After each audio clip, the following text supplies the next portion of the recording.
You're listening to the Miles Ahead podcast with Dr. Miles Graham Salisbury, where he shares tactics, techniques, and protocols to improve your physical, spiritual, and mental fitness in order to become self-led, grounded, and integrated. In today's episode, Miles shares with us his big brain definition of decision, and I question it, and we talk about identity, dharma, and values networks and how they work together to help you make the best decisions possible. Stay tuned. And we are live, and you missed me. Who the fuck is this guy in the podcast? Whether you knew it or not, you missed me. Good to see you again, Miles. Likewise. Welcome back. Feels like you never left in a way. That's right. Back to the routine. You just keep rotating trainers and physical therapists in here, so you still got the spirit of the physical in the house. Yeah, we got to keep that alive somehow. It's not a little bit on CPR, but...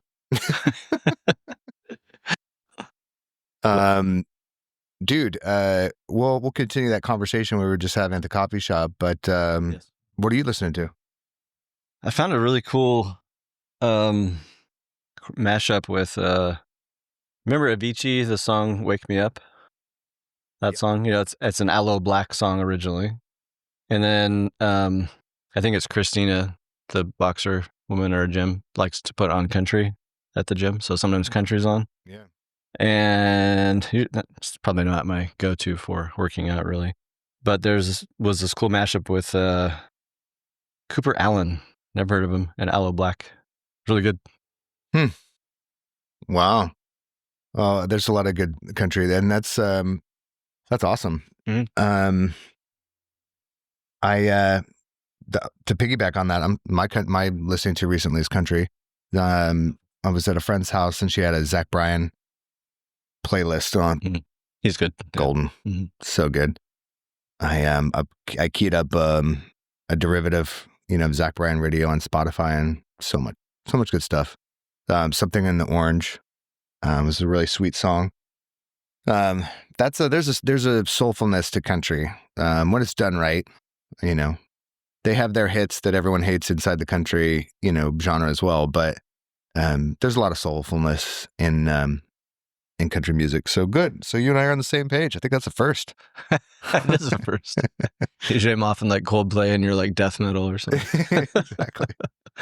Yeah, I had Stillborn radio playing when we were working out. So that 2000s, 2010s, Black Sabbath, Ozzy Osbourne. That's good shit. Yeah. Totally. We had that blasting yesterday. We were doing the Murph. That got a guy going. Yeah, that I thought you missed, but it was me who missed it. I know. I just stumbled upon it. I just happened to be there, but I forgot that they do it every year at the gym. That was my first time doing it with Josh Jarrett. He usually runs it. One of the trainers. We'll have him on the podcast at some point. But I was just going to work out, and they're like, "Do you want to join?" And I'm like, "Fuck, my Achilles is still pretty jacked." But I had no plate carrier, but I jumped in, and only Dave had a plate carrier, of course, because he helps Josh run the whole thing, and so he did a little speech before, and it was pretty cool. What did you do? What did you do for the run? Did you run for your Achilles? Yeah, it's tolerated it surprisingly well. I did it pretty quick. I mean, it's pretty easy. It's only like cheating without a plate carrier. I think I finished in like 35 minutes or something like that. And then at the end, I ran one more with Dave because he was the one actually doing the fucking work because he had a plate carrier on. So he was finishing towards the end. I didn't want him to run by himself, so I ran with him again. And surprisingly, the Achilles held up. It's my quads and hammies and my ass that hurt because I haven't ran that long since October. So yeah, well, that's a huge sign. So basically, you did a very, very intense diagnostic workout. Yeah, but you passed. Yeah, because if you could do that, you could do a regular jog, right? Where you're not doing 300 squats in between. Correct. Yeah. The push-ups and pull-ups, I'm still doing those in my everyday workout, but the leg stuff has been slowly integrating back in post-op. But I'll tell you, man, that BPC 157 really helped my body speed up its healing. At least I think so. It's a peptide, yeah. Well, that's a big win on multiple fronts. Yeah. That's And I disagree with you on it's cheating without a plate carrier. It's intense. It's intense regardless. Either right? way, it's a hard workout. Yeah. There's the Army and the Marine Corps, they do these, I think probably they're defense wide, like, memorial workouts for like the Bataan Death March where you walk 100 miles with, your ruck or whatever. And it's like, well, that's hardcore. It's cheating because you're not a POW and you've eaten, right? And you've had food, exactly, and water. It's like, so everything is a derivative of like, you weren't shot 11 times. Didn't do the real murder. I know. Didn't the guy that fucking made it the marathon, that ran to marathon, fucking die when he got his message to whoever it was? Yeah, the legend or the myth is that he ran 25.9, or it's basically a marathon. He ran it to deliver a message and then died. But I'll bet you, if he's anything like modern marathoners, ran, delivered the message, fell down for 2.5 minutes, and his heart rate returned to normal, and then, he came back to life. Yeah. So okay, we're talking about identity, life, balancing things. I'm gonna give you the up to get you up to date on what I'm doing. Yeah, and everyone's probably wondering what have you been up to? Everyone is wondering. Literally, we did say you were gonna make drop-in appearances, so that's right. Made it happen. Yeah. So we were to piggyback on the last conversation I had while I was on the pod, and then here it's like life. It squeezes you. We all have a limited amount of time and energy, and if you have a good life, like I do, like you do, everything that you get to do is important to you. Whether or not you want to do it is a different story, but it's important to you. You have family, friends you want to show up for, work projects, your health, all these things. And so you have to constantly, it's like a juggling act. And the lie that you would tell ourselves is like, there'll be a time when this will be easy. Yeah. And the truth is that to be happy, you have to say no to more and more things. And some of those things are really good. And they're not on your timeline, right? And so I've been trying to wind down some of my commitments, and that takes discipline. When we were talking on this, like your health, your therapy, your business, your work, your patients, your kids, it's all for you, right?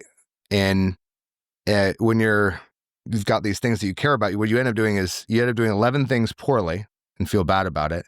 You miss, soccer games, you miss family events, and you feel bad about it, or you don't, depending on how your priorities go. Or you say no to the good things, but not the great things, so that you can have just those few great things in your life and not hate your life while you're doing it. Yeah, it's a tricky balancing act. I keep thinking of like, it was James Hollis was talking about the Latin roots of the word to decide means to like cut away. Like if something has to get cut away. And that's hard because especially if it's a bunch of things you like to do. And then I was telling you when we were post-workout and at the cafe getting some coffee, that I'm doing a similar spot as you have all these things lined up that I really like to do, but I have to cut things away or put them on the back burner. And it's been really hard. And I didn't make the connection to tell you said doing 11 things mediocre and feeling bad about it. It's like, yeah, that's landing because I'm trying to do it all. And it's kind of like meh results or meh feelings, or I don't have the energy to put all the energy into those things that super matter. So I have to reprioritize. Let's stick with this because I think you're on top of something really hot. Decide is to cut away. Letting go feels like you're saying no to something that's important because you're letting something go. Yeah. And you use the term like I'm letting people down. This quote from a friend of mine who said, when you tell someone no, it bothers them for 2 hours. When you tell them yes, it bothers you for 2 weeks. That's a good one. That's a very good one. Yeah, there's some truth there. And like people are, man, I wish Miles would have said it. But sometimes I'll say no to something and the person asking me said, I wish I would have said that. Really? Right? Because they know what the commitment really is and what it means to do well. So to decide, we have a hard time letting go because we still believe that there's a way that what people lie to themselves and say, and I've done this too, and this is not like a pontification, but an admission, is that I'll say something like, I'm going to grow into the person that can do all of these things. huge lie and huge disservice to all of those things if they're going to get done well. Instead, and this is what happens like to the fitness examples, when someone comes and speaks to me about fitness, I tell them like, okay, what's going on? And they have all of these things they're trying to do. I'm going to do CrossFit and just gluten-free detox, and I'm going to do this, I'm going to sleep 11 hours a day. And inside, I'm thinking there's only two things in here that you've said that really matter to what your goal is. There's a bunch of things that are good and fine for you, but they're not going to help you with the goal. And so part of the how I help people be successful is they get to let go. I give them permission to let go of a bunch of things that they were losing sleep over that weren't going to move the needle anyway. And that it's easier to do when you're talking to a doctor like you, Miles, or a holistic strength coach like me, who that's all we do. We're like, oh, if the outcome you were asking for was X, Y is the only way. So then they can ignore all these other things. And a lot of times, right, in therapy, people are trying to, fix other people, or they're trying to change the environment.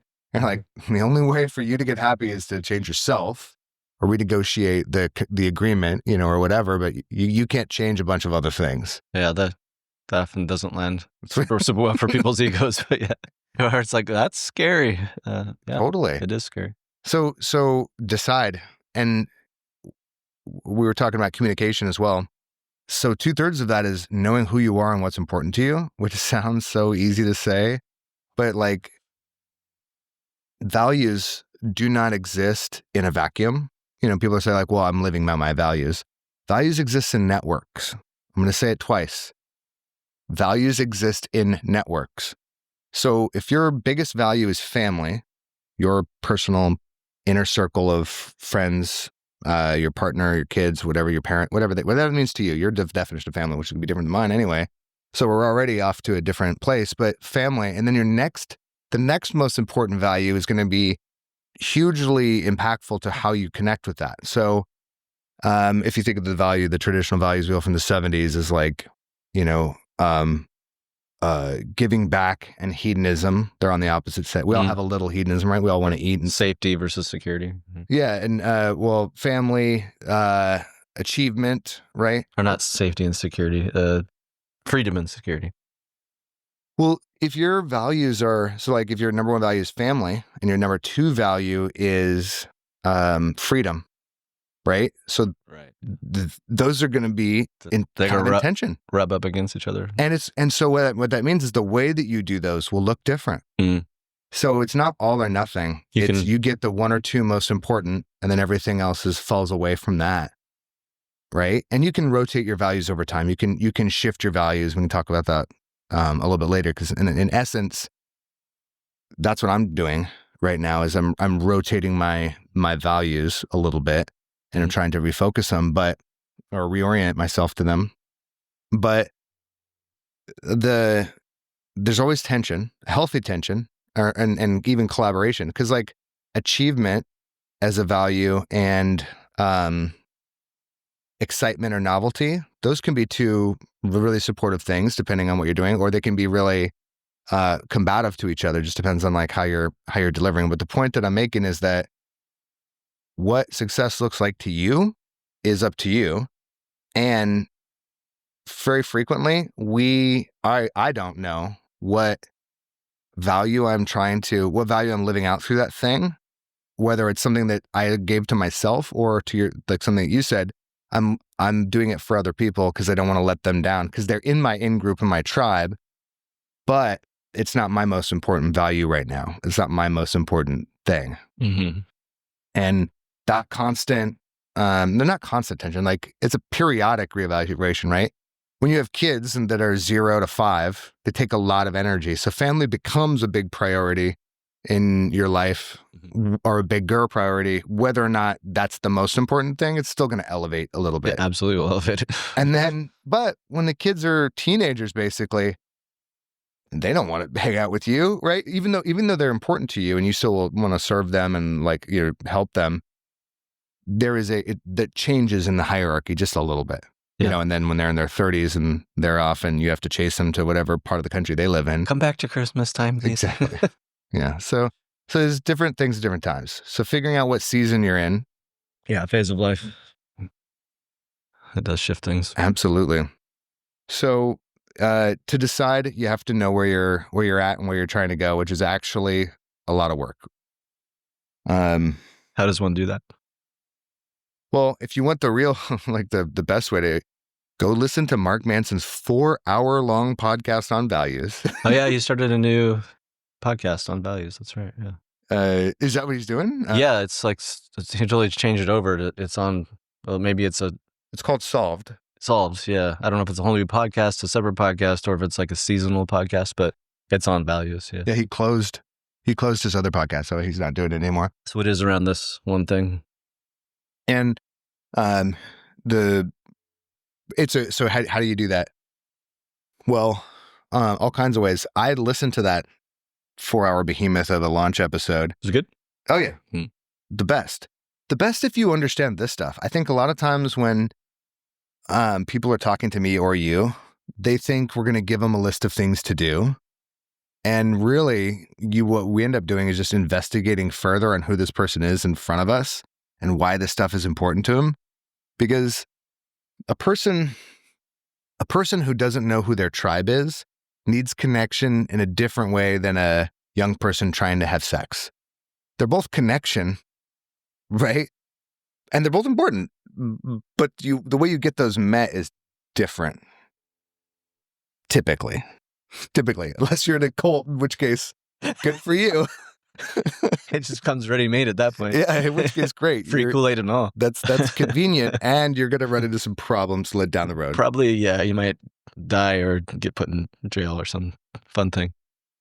Yeah, hopefully. I've met people who have been in cults, and bro, yeah, it's sad, and guruism is a thing to watch out for. Yeah, it's surprising that it still happens, but yeah, it's a human phenomenon. Well, what we all want. You said it's surprising that it still happens. I think it's the most natural thing. People want to feel good, and the leaders make you feel good. Yeah, I guess that's like the gang mentality. Gangs, same thing. Belonging, a feeling of purpose. Some sort of code and philosophy-ish. I don't know. Just feeling loved is enough. I mean, I don't even know that the code and philosophy has to be there. It's on top, yeah. Yeah, it's a belongingness. Maybe there's some feeling of safety and I'm valued and needed purpose. Totally. Core needs, just in a distorted way. If I had infinite time, I would listen to more podcasts on cults. Cults? Cults. Yeah. Cults. Oh, it's cults. It's fascinating. It's interesting stuff. But the term cognitive dissonance came from the first study of cults. Really? Mm-hmm. Did not know that. And it was about that one where the lady thought the world was going to end on a certain date. And then the world didn't end, and everybody kind of rebuys it. Re-ups, yeah. Yeah, re-ups the narrative. and the scientists who were they infiltrated the cult because they was like, oh yeah, we believe that too. They just wanted to see what it was about. And they're like, oh, people will continue to double down on their beliefs if it keeps them in the community. People value community over reality. That's a cult. Yeah. You see it in politics. Yeah. And anyways, we're digressing, but you mentioned politics, and it's like sometimes I wish I had the fervent belief that a hardliner right person or a hardliner left person has. Because I was like, I'm not that committed to anything, right? It's too easy. I was listening to another podcast on politics, and it was Jon Stewart interviewing Jon Favreau and John Lovett from Pod Save the World. Mm-hmm. And Lovett is the comedian, so he is the emotional honesty person in that group. And there's a bunch of other people in that show, but I like that Jon Stewart and John Lovett were talking because they cut to the heart of like emotional honesty and how effed the Democrats are because they don't have access to as much of it, right? If you don't believe politicians, which I think that's what the kind of rote place that everyone starts, mm-hmm. then you have someone who's laying out a bunch of data and case and facts that you already don't trust. And then you have another person who is doing the same thing, but they're emotionally honest, doesn't their credibility is increased just because they are speaking to the emotional truth that you both feel. Mhm. And right now, there's not very many people in the Democratic Party who can do that. Nope. Like Bernie Sanders. Maybe, yeah. He's been pretty consistent for 900 years. Yeah, Hell, exactly. Ragdoll days. Yeah, he's like 82. Yeah.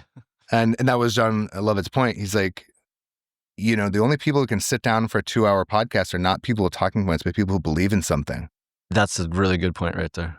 Yeah. Because the people have no substance. They don't know. They give me the talking points. I don't know what to say because I have no thought of my own. That's right. And in essence, that's the role. It transcends politics because the politician is supposed to sell an agenda. That is part of their job. But the leader helps craft the vision embedded in the real world truth that we're all living in. So the leader has to acknowledge what is actually happening, or they don't have credibility. Mm. And you know, Jocko talks about this all the time. Totally. And it's not really happening that well right now either. It's like, what's going on? We just can't win. Just can't win. But okay, so we were talking about, we got off on a huge tangent around politics and identity and stuff, but where when you have a fork in the road moment and your phase of life changes or your season changes, then like it's kind of scary because the things that you took for granted, the beliefs that you held that were a matter of most of the time unconscious, we consciously adopt them from the world around us. Mm-hmm. They're challenged and sometimes they're no longer useful. And our values, the network of values that we have, it reorders a little bit, right? And some things don't change. I'm always going to be about health, right? That's like, for me, that's like my meta purpose. And inside of that, though, how it gets delivered and how I share, you know, the stories and the philosophy that I adopted over the years, how I share those things change, and what my personal objective is day to day changes based on, well, how I reorient my values and how I want to show up and how I want my life to look, and it all depends on the season. So the thing I'll end with on this values conversation, and we can just riff on it, wherever you want to go. But it's like when you're doing that, Mark Manson in this values podcast was saying that it doesn't feel like if you're somebody who doesn't value financial stability or whatever, that's something I can relate to. So let's say that's a newer value to you. Then if you want to espouse stability as a value, then what you end up doing is you decide, okay, what are the habits and behaviors that map to the value of stability? Well, you save more than you spend, right? You earn more than you spend. You save, 5% or 10% or whatever you can do, whatever is a reach for you is what you do. And every single action you take will feel incongruent. Like it'll feel like at first. Yeah, it'll feel like it's too small. It feels like it doesn't matter. It feels like it's stupid. It feels like it's a waste of time. There's a lot of people's journey on exercise. It's like, oh, this doesn't, like, I can't even do a push-up. I'm not even doing anything. What's happening here? What's the point? And then after a month, you start to get a little more confident on it. By 90 days, if you can stick with it for 90 days, that becomes the new way you do things. Your brain, your nervous system, it still doesn't necessarily feel good. You don't maybe feel skillful at it, but it doesn't feel in conflict anymore with what you want. Yeah, there's some change happening. Totally. So that's selecting the value, selecting the aspect of your life, and then behaving towards it regardless of how you feel about it or the discord that comes up. And there will be discord. Yeah, I think the hardest part for people is the feeling part, because they're so trusting of that old story and the way the homeostasis of their nervous system feels, and those feelings will say that limbic brain's like, I don't feel like it, or I do feel like it. You have to kind of work against it. Maybe just feel those uncomfortable emotions and stop adding the thoughts to what the story is, because it's like gas on the fire to the emotions, which make the story worse. So yes, I feel resistance to go to the gym. just sit there and have the direct felt experience of resistance in your body, and drop the thoughts about why you don't feel like it or why you can't and blah, blah, blah, blah. Just feel that resistance. Just feel it and watch it settle. And then you kind of get your prefrontal cortex back online a little bit, and you can make a more logical decision like, well, today I choose to go, and then you go. But if you ignore those feelings and you obey those thoughts, or you have that conversation, the limbic brain will always tell you to go fuck yourself. Like, no, I don't want to go. Because it's safety and survival. It wants to keep you in homeostasis. I think we probably talked about this before in earlier episodes, but it is hard. That's changed up. But then your change becomes your new homeostasis, and it's actually a good thing. It's protective. After 90 days, you have an updated homeostasis. It's actually working for you in a way. While there's still more updating to do, it's different than it was at day 0. Well, yes, I agree with all that. And I would even add to it, we like defining our problems as the ones that we are best at solving. Like, in lieu of taking on a new role in our own life, we'll select an old role that we don't like, but we're good at solving those problems. And business owners do that when they do the tedious tasks that don't really move the needle. Parents do that when they treat their kid in a certain way. Partners do that to each other. I mean, it's just really, I watch people, and I'm always on the lookout for when I'm doing it, because I'm like, where in my life, how am I showing up that is convenient but not useful? Oh God, I know. I mean, everybody just had a collective like, oh God moment when you said that, because we all do it. Yeah, absolutely. And anytime when I'm arguing for a limitation, I take a step back and I say, okay, why is it convenient that I can't do this? What does that protect me from? And then what does it look like? So let's come back to this exercise example, because I think this is really important. So like, if you're doing a new exercise, when I'm doing a new exercise, I'll have knee pain or ankle pain or hip pain or something like that. And I believe that it is a physiological response to a level of boredom, discomfort, or disinterest with something that I'm not good at or am used to doing. And because I do cardio every day now, but I can't run because running is a little too hard on the legs. My legs are just destroyed from running. And I do a lot of weightlifting and other stuff anyway. So I have to balance out the fatigue-inducing cardio. So something that doesn't induce a lot of fatigue, like elliptical, rowing. Cycling. Cycling is great, exactly. So I do them all twice a week. I do 2 runs, I do 2 rows, 2 cycling days. And we can talk about why I picked those in a minute. But the rowing is really good for you for a variety of reasons. It's low impact, uses your whole body. But man, like my hamstring, my hip, everything was aching. And then I was just laughing in my mind. I was like, there's nothing wrong with my body. Like, this is just a symptom of a different approach to conditioning. Adaptation. And I just, to your point, you acknowledge that it's happening. You sit with the feeling in your body like, okay, my hamstring aches. Muscle aches are fine. It's not falling apart. Yeah, it needs blood flow. Good, give it to it. And every day it got less and less and less. Mm-hmm. And you adapted. Yeah, you adapt. And also, I didn't have expectations of how fast I was rowing or how fast I got to the finished, done with that part, that irritating part of the transition. I was like, this is what I'm doing now. Yeah. And I'll just tolerate it and I'll be with it. And that's a practice in and of itself. Yes. And then guess what? Everything gets easier. It does. It's every time you shift context and you deal with discomfort, you get better at dealing with this discomfort. Isn't it funny? Because it goes against our survival brains. They're like biased towards the negative, or play it small, keep it safe. Yeah, you can stay protected, but I guess it's coming from our childhood fears and wounds most of the time, but it gets mishmashed with our survival reptilian brain. It's just funny. Humans and evolution and why this still happens. Yeah. Well, basically, whatever the story that I tell, this is how I frame that for me, is like any change is scary. And I don't like uncertainty. The reason why I like to do the things I'm really good at is because I know what success looks like and feels like in my bones. And when I switch to something new, I have all that internal dialogue that Mhm. comes up. And especially if you're working on something you really care about, transitioning to like what I'm doing now.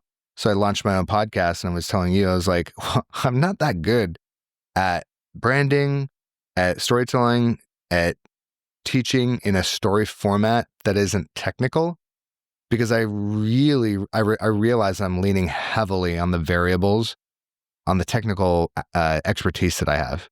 But when you're talking to people, don't learn that way.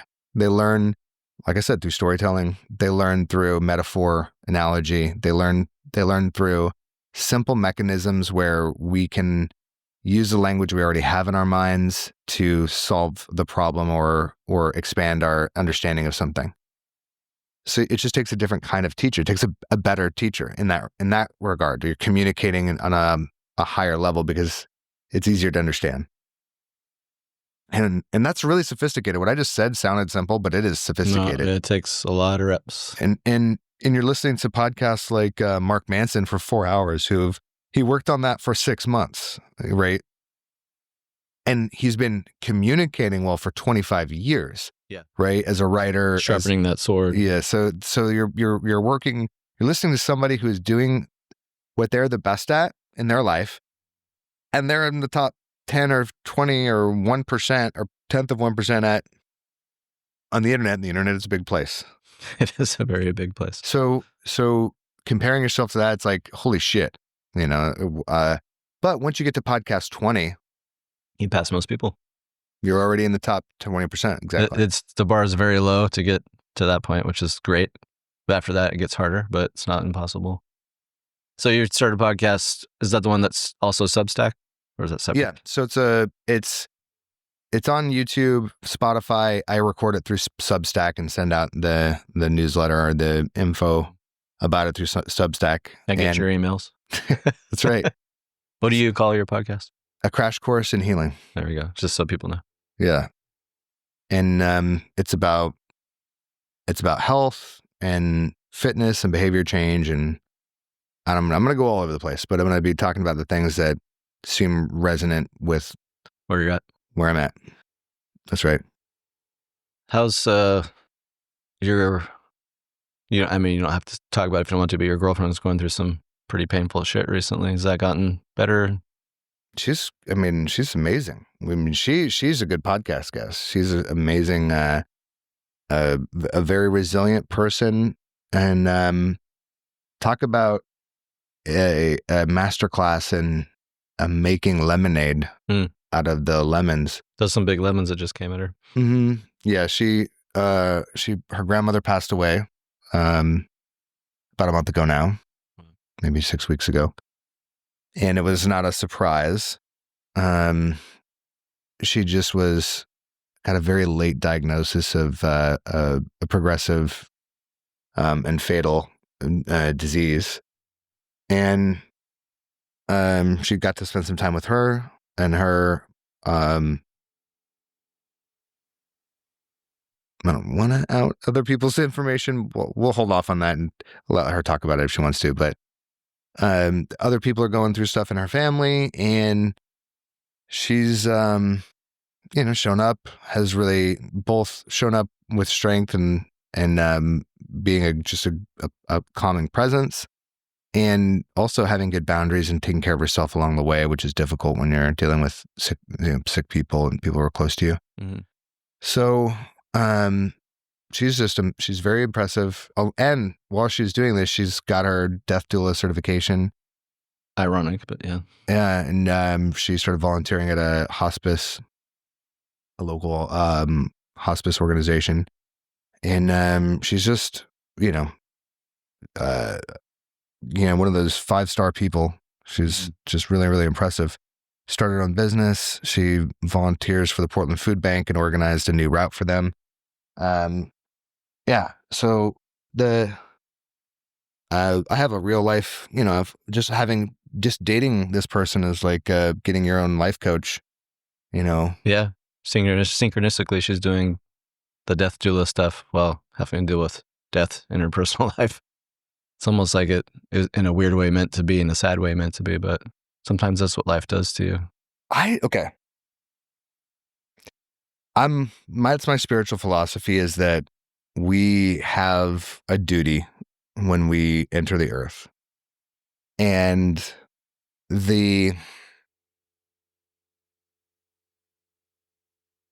part of our job is to discover what that is.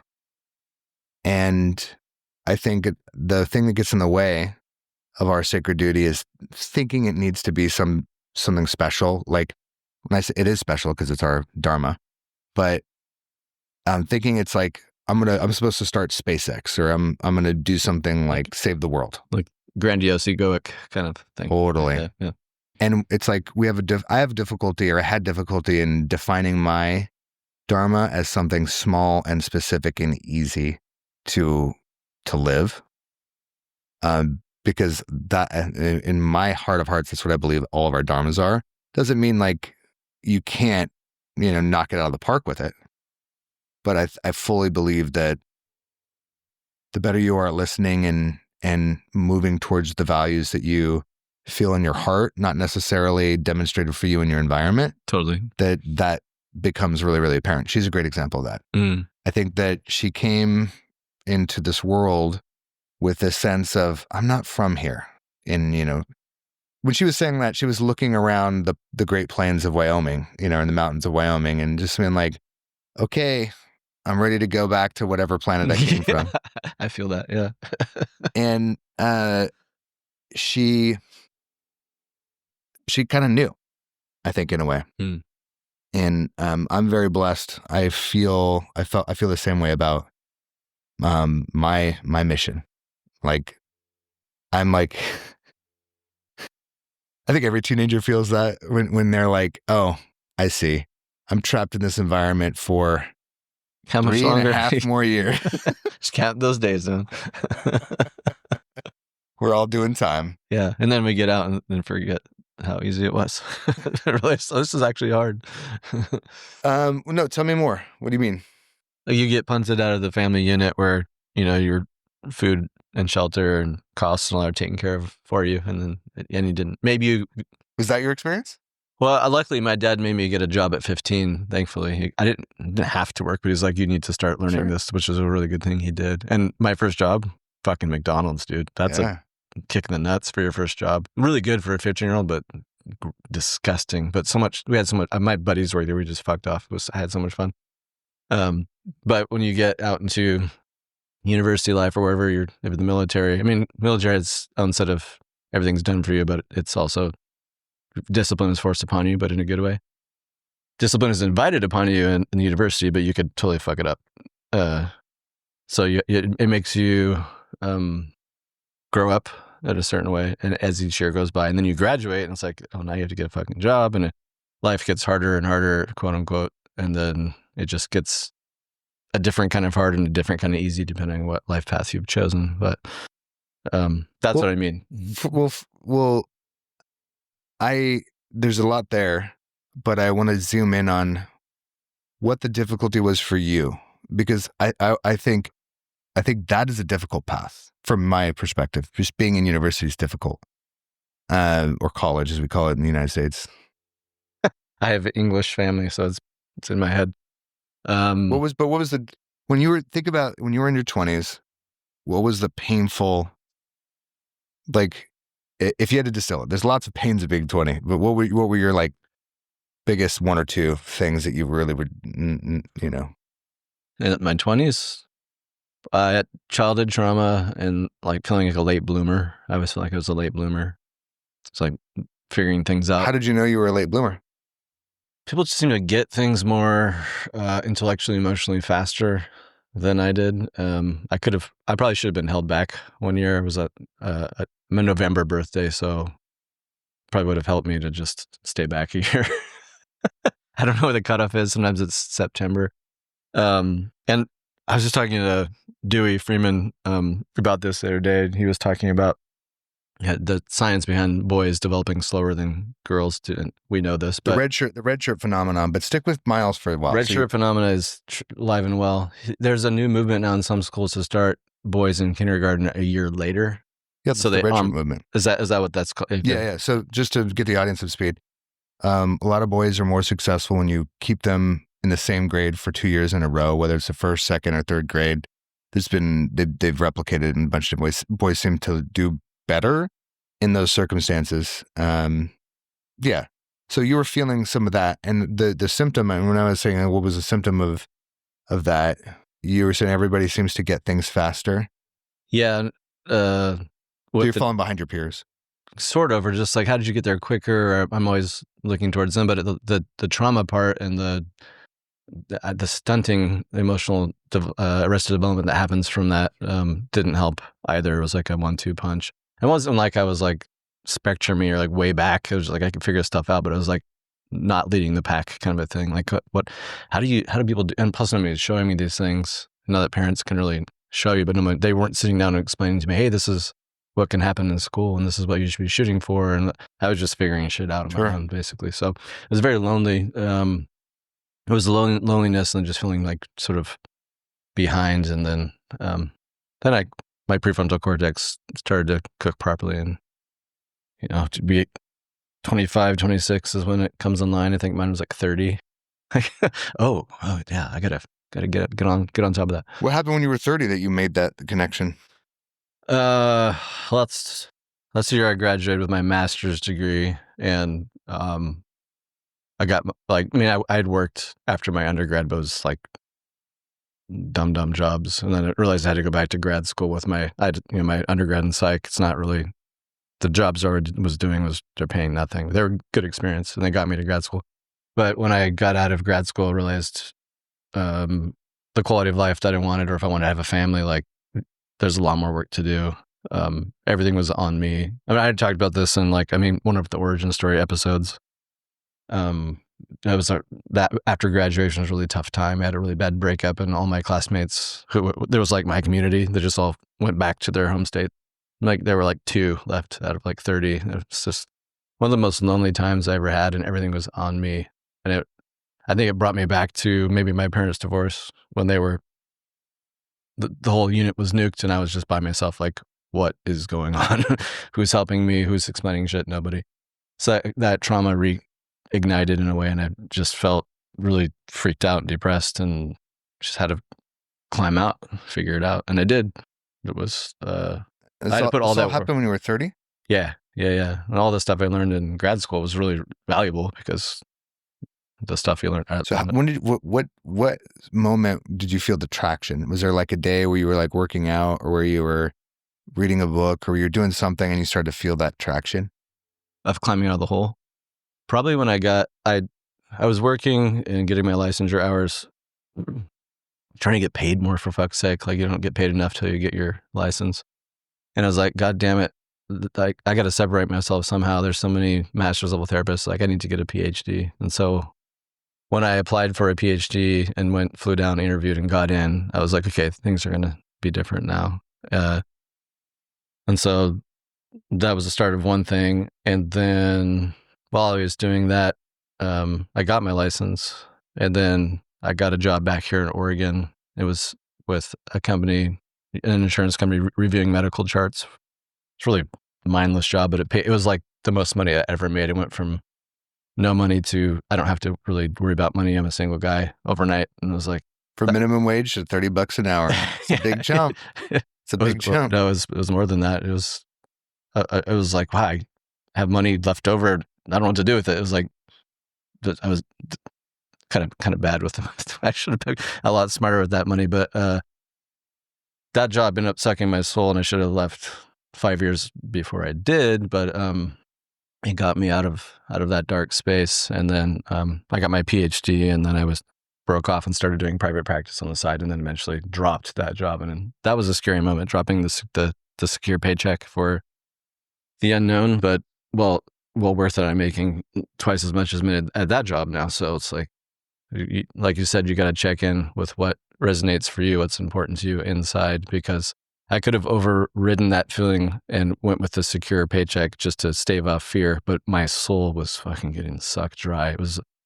It applied to my degree, but I didn't feel like I was using my skills, which was to help people. So, I'm unfairly going to distill this down into couple of things, because there's, you could write a book about all that. There's a lot of tangents. There's a lot of good stuff in there. But it's like the moments where you started to feel traction was when you decided to double down on yourself. Yeah, I had to. There's no option. It's like check in or check out. Oh, there's a lot of other options. A lot of people find other ways. But when you bet on yourself, and then things get better. So like that was the big thing, is trusting yourself, right? That's how your self-leadership emerges in those moments. Yeah, it's probably the first inkling of what the hell that even was. For sure. And I think the title of this episode should be Theon Greyjoy. You really like that. You identify with that character a lot. You've brought him up before. But that's what that time period is for you. And that's what I think university is for Except most people. I did send the letter to Mr. Stark and didn't burn it. I didn't make the bad decision. Well, yeah, exactly. I think high school and college are the hardest because you know the least about yourself, you know the most about what you believe the world wants from you, and it's just suffering. For me, college was just everything until I started to just do my business full time and bet on myself and do the thing I wanted to do. Everything was just like grinding my teeth and, not making any money, not having fun. Like I like studying. I even like studying economics, but I didn't want to be a full-time student. And I felt like I had to do that. Otherwise I'd be letting them down. That's why I don't like that term. In fact, that's one of my kind of cueing, that perks my ears up when people say I don't want to let someone down. It means that it's about other people. And sometimes your promises are important and fulfilling them is important, and it is important for you. And there's things and degrees that they give you that you must have for certain things. That being said, I think college is a terrible time for people because most of the time we're living out other people's values and we're not sure what ours are. And if you are sure what your values are, you're doing that. So some people, it's a home run. Like university is a great thing, going and, if you're fascinated with the mechanics of, energy and you take, you get a PhD in energy economics, wonderful. I don't have, I think that's an exciting thing. It's just doing it because you think you're going to get something at the end is a tougher sell. Like everyone thinks it's the better paying job. That's what the lore used to be, and it used to be true. Now you have to have a specialized degree. I don't even know if it used to be that good. That was there was a line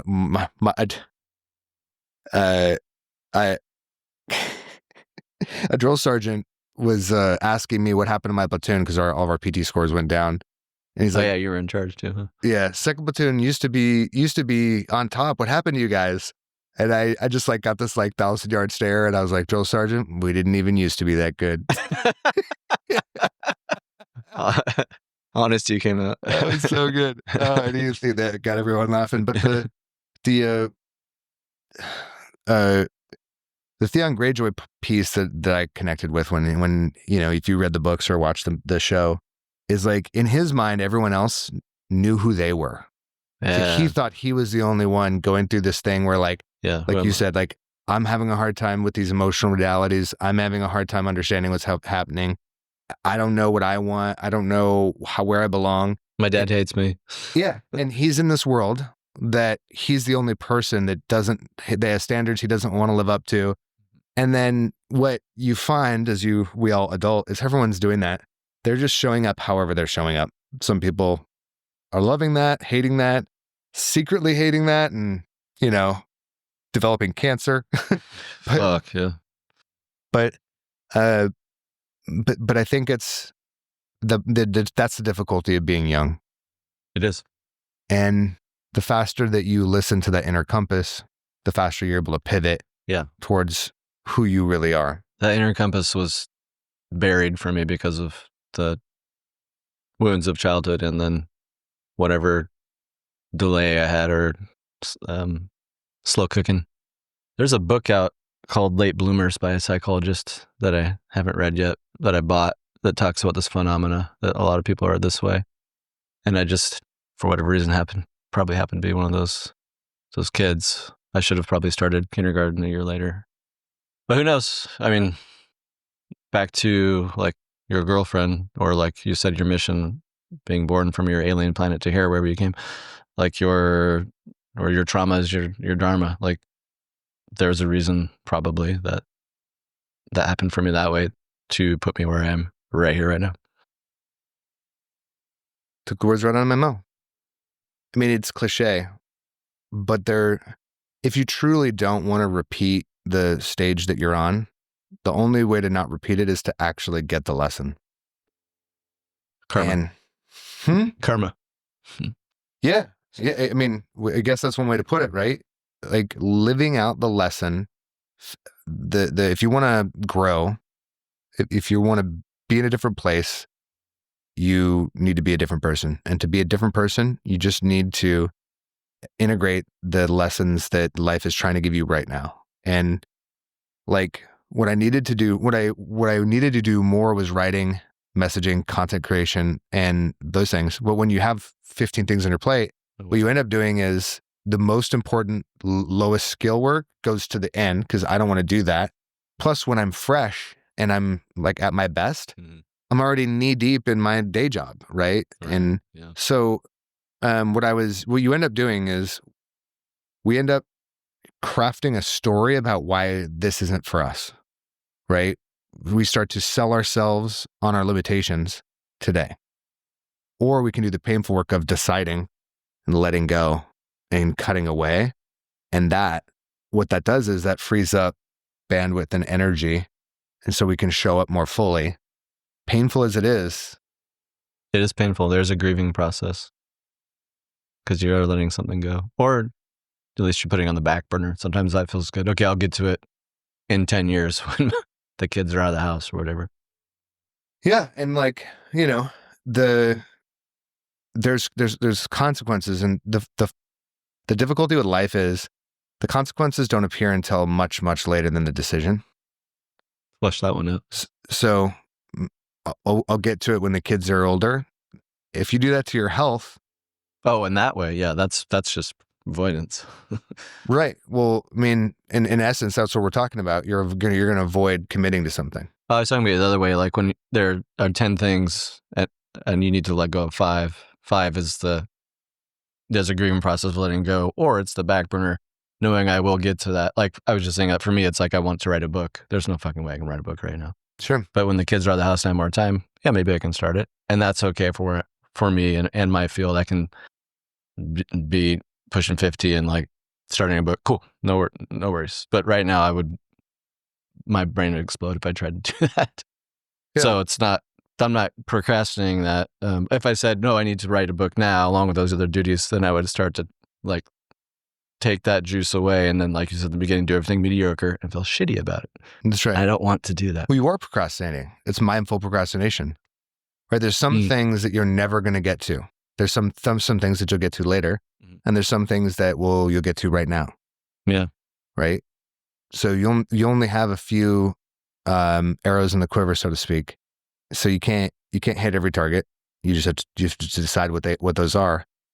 And like it's mindful procrastination. The issue is a lot of times the consequences are not clear until later.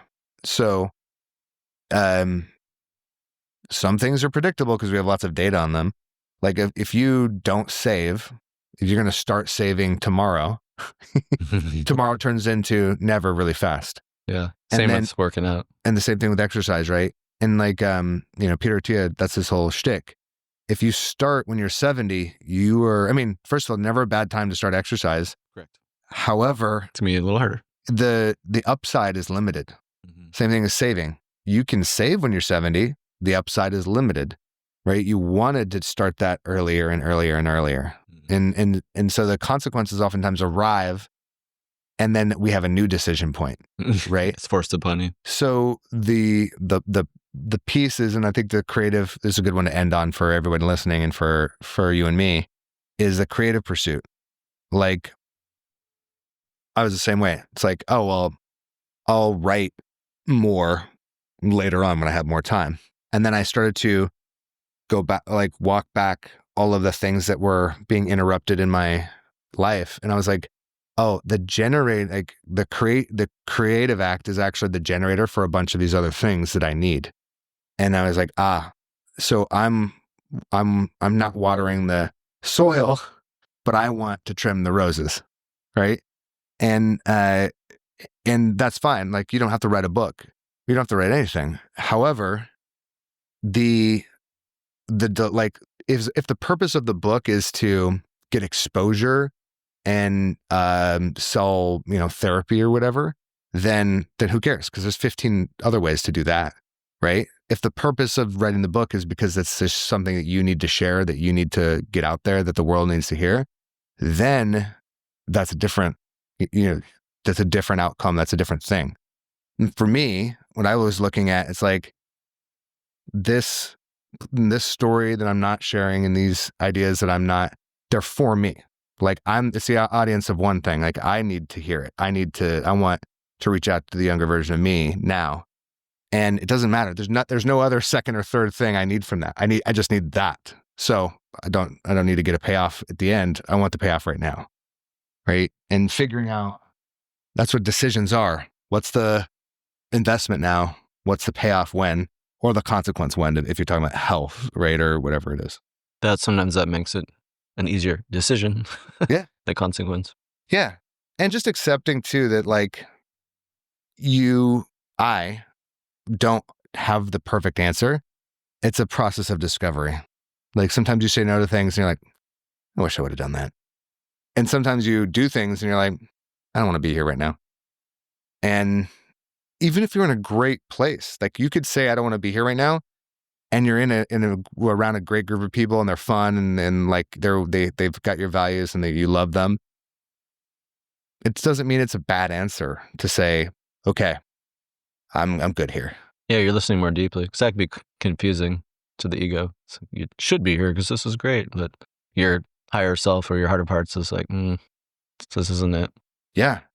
I still feel sad. There's a part of me that's still a little bit sad when I stopped going out all the time, when I stopped meeting my friends for happy hour every day when I was like starting my business.